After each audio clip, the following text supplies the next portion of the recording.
জনৈক কবি কবেই লিখে গিয়েছেন, আমি যদি পাখি হতাম থাকতো দুটি ডানা, ডানা মেলে উড়ে যেতাম করতো না কেউ মানা। কিন্তু ক্ষমতার দম্ভ আস্ফালন যখন মনুষ্যত্বকে হার মানায়, তখন বিদ্রোহীরা ঐক্যবদ্ধ হয়ে চোখে চোখ রেখে প্রশ্ন করবে, এটাই স্বাভাবিক। এই পরিস্থিতির সম্মুখীন অভিষেক বন্দ্যোপাধ্যায়। রাজ্যপাট হারাতেই তর্জন গর্জন, নিরাপত্তার ঘেরাটোপ সব এক লহমায় ভেঙে খান খান হয়ে গিয়েছে। রাজা রাজ্যপাট হারিয়ে পথে নেমে এসেছেন, কিন্তু রক্তে থেকে গিয়েছে বিলাসিতা। একজন মধ্যবিত্ত মানুষের কাছে এখনো উড়ান যাত্রা কার্যত সোনার পাথর বাটি। আর তৃণমূল সাংসদ অভিষেক বন্দ্যোপাধ্যায়ের দিল্লি যাত্রার জন্য বরাদ্দ থাকে ব্যক্তিগত উড়ান, আক্ষরিক অর্থে যাকে চার্টার ফ্লাইট বলা হয় আর কি। দেখুন, যে দলটার সত্যি কোনো অস্তিত্বই নেই, যে দলটার অস্তিত্ব মানে বাংলার মানুষ যে ম্যান্ডেট দিল বিজেপি পার্টিকে, সেই ম্যান্ডেটের পরেও কিন্তু অনেক দল দাঁড়িয়ে থাকে, তারা কিন্তু খুব স্ট্রং ভাবে অপোজিশন হতে পারতো, কিন্তু আমরা দেখতে পেলাম সেই দলটা টুকরো টুকরো হয়ে গেল।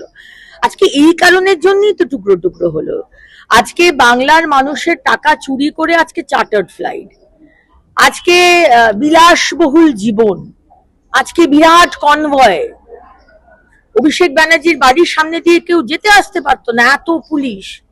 সেম মমতা ব্যানার্জির বাড়ির সামনে শুধু টালির চালার বাড়ি আর হাওয়াই চটি আর সাদা শাড়ি বললেই হয়? মানুষ কি এত বোকা? তবে সংসদের জন্য বরাদ্দ থাকে বিজনেস ক্লাসের টিকিট।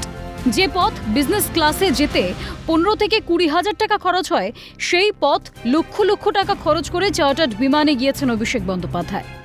সেই যাত্রা নিয়ে সমালোচনা হয়েছে ইতিমধ্যেই। তবে বিগত কয়েক বছরের হিসেব বলছে, শুধু চার্টার্ড বিমানে তৃণমূল যা খরচ করেছে তা আগে কখনো কোনো আঞ্চলিক দল করেনি। এক নজরে দেখে নেওয়া যাক কত সাল থেকে কত খরচ হয়েছে বিমান ভাড়ায়।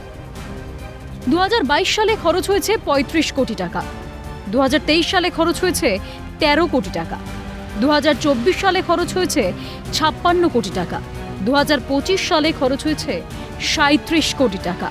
ভাবতে পারছেন দলীয় তহবিলে কত বেনজল ঢুকলে এইভাবে টাকা নয় ছয় করা যায়? রাজ্যের মুখ্যমন্ত্রী বিশেষ বিমানে যাবেন, এটা প্রোটোকল অনুযায়ী খুব স্বাভাবিক, কিন্তু সংসদ প্রতিনিধি হয়ে অভিষেক বন্দ্যোপাধ্যায়ের এই বৈভব কেন?